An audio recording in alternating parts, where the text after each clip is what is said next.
Episode 15, ExploreTraveler. Myself, John Sr. and John Jr. We're here to finish the rest of our story where we left off in the Sequoia National Forest. And we were exploring all of the giant sequoia trees. And towards the end of our trip, after some intermediate freezing at 7,000 feet and unusual blood vessels starting to explode in my legs, we decided it was time to go a little bit lower in elevation to about 4,000 feet and explore some crystal caves. So, John, why don't you give us the rundown on the cave spelunking that the four of us went on? Oh yeah, we went down the hill. It took us a while to get down, but we managed to get down, and we went to the entrance of the cave. It was quite large. Got some photos of it. You can see it on our website. And my father can give you an overview of what we saw inside.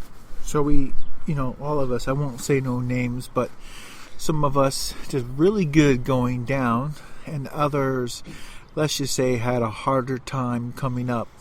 But it turns out that dog mushing in Alaska, those techniques can be contributed to children, where you could kind of harness them up and have them pull you up the mountain. That was pretty good, wasn't it, John? Oh yeah, the way up was amazing. Oh my gosh.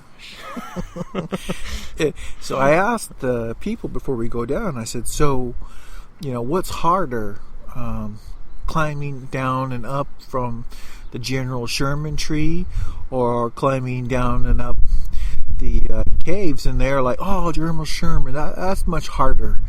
And I'm thinking, I don't know, that looks not as nice as the General Sherman, paved walkway and handles. I mean, there was old ladies going up that one. I didn't see any old ladies here. So it appears that so anyway, I was quite excited. I just posted a video over on my personal Facebook page account, and it shows the inside of some of these caves. The marble was just polished immaculately by the water going through the cave. I mean, there's underwater rivers. It's probably just one, but it seemed like there was like 3 or 4. Yeah, it was quite nice inside. All the crystals, all the... What were the name of those rock formations that the young lady working for the Forest Service was talking about? Or something like that? They didn't really have very many stalagmites. No. It was a little different. They called them like cathedrals, or they had all these different... Basically, they were naming the rock formations, so if they saw the rock formations, they would know the way out. So basically, we learned that there's normal time that you and I have, and then there's cave time. Basically, you have no sense of time or concept of anything going on inside of a cave when you're underground like that. There is zero light, and I don't think you could tell if it was 10 seconds or 10 minutes. It's a sensory deprivation chamber, basically. Yeah. There were some little worms down there, blind of course, but they were down there. No fish, or maybe some bacteria. They said there were some bats, but they didn't go too deep in the cave. It was quite a challenging experience from a sensory standpoint. And walking down was just great, beautiful. It was a little hot, but it's California. You get down to 4,000 feet and you're still at 90-something degrees. I think my favorite part of the crystal was actually all of the marble. I've never seen a marble cave before, just polished by water. I think that was a little surprising to me. What was your favorite part inside the cave, John? Well, I think all the calcium formations and all the cool formations that the cave formed on the inside, it was really cool. How it kind of developed that formation over time. It makes it look pretty cool. It's kind of out of this world experience, really, right? Yeah. Well, I think everybody should go to Sequoia National Forest. You got to go up there, go camping. Yeah, just be prepared for unusual things to happen. If you're, in the semiconductor industry and you're working in the semiconductor chip mine for the last 20 years, you might not be accustomed to hiking at such high elevations, and strange things happen, but doesn't appear to be life or death, so you can have fun. The deer do not seem to be afraid of humans, so they just walk up to you and usually freak out.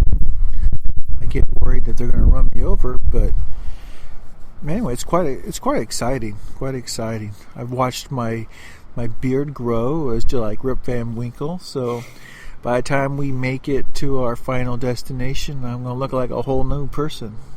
For good or bad, by the way. Well, it's kind of like Santa Claus, that white on the beard. Oh, like in the movie The Santa Claus, when he can't control his beard and it keeps growing. It turns white whether he wants it to or not. I suppose that's true. That's true.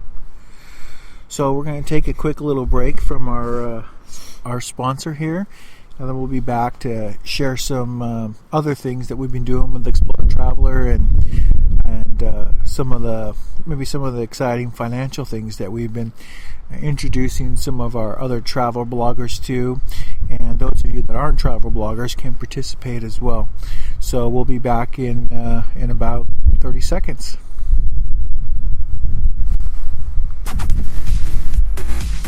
This program is powered by ExploreTraveler.com, bringing the wonders of the world to your home and discover wonderful people all over the world.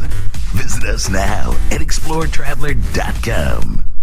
So here we're back here after the break, and we figure we kind of update people, because one of the things that we do at ExploreTraveler with our large social media networks and our website is we have taken our advertising revenue and we are channeling that into Bitcoin mining.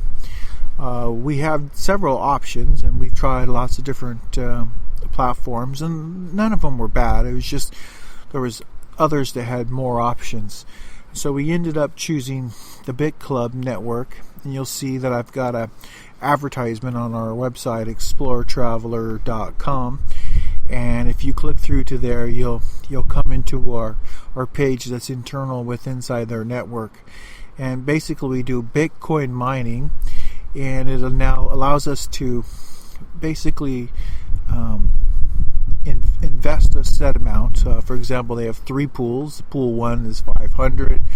Pool 2 is 1,000. This is $1,000 worth of Bitcoin, and pool 1's $500 worth of Bitcoin. And then in pool 3, they got $2,000 of Bitcoin. And then once you basically have a count the size about 3,500, they consider you kind of a founding member of the club. And we usually charge $100 or $99 to sign up, because we use that to buy equipment. And most of the equipment is in a really nice server vault there in Iceland. And it's cool. Yeah, great return on investment. So we do most operations from there, but the Bit Club mining team has some other remote sites for backup, just in case something goes wrong. But we just found out that our club has gone from number 13 in the world to number 6 in the world in basically 1 year. That's pretty exciting, considered the top 4 are all in China, and only 2 in the top 6 are in the U.S., and that's the number 5 position, and we're number 6. So we'll see. Maybe by next year we'll start beating the Chinese, but I think it's going to be a difficult push. They seem to have a lot of investments and a lot of activities into this background.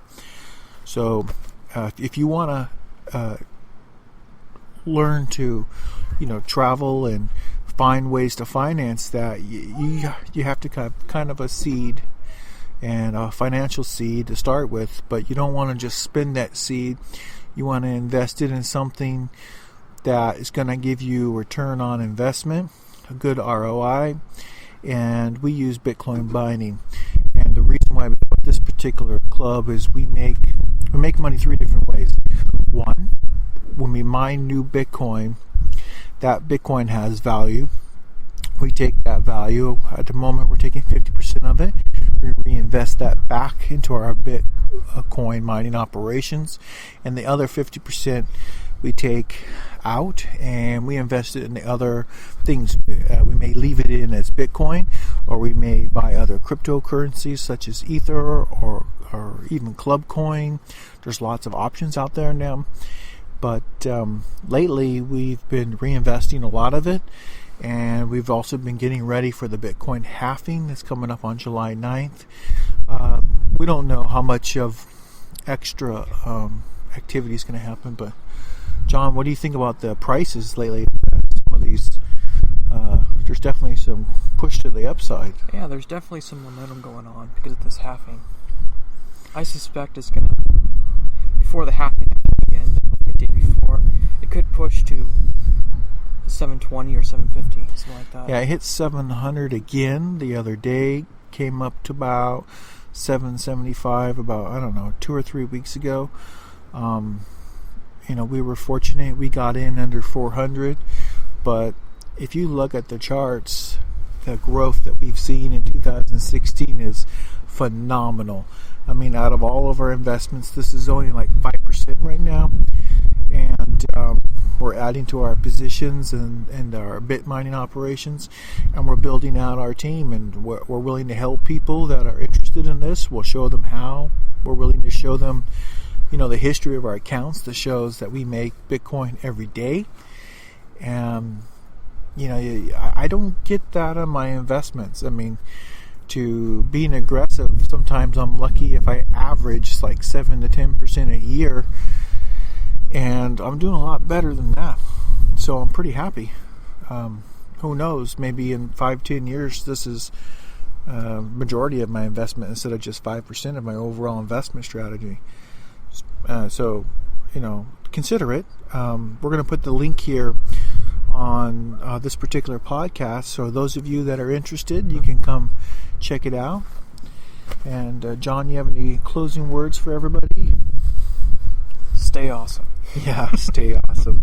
So thank you everyone for your time, and we look forward to seeing everybody on the internet, and some of you in person.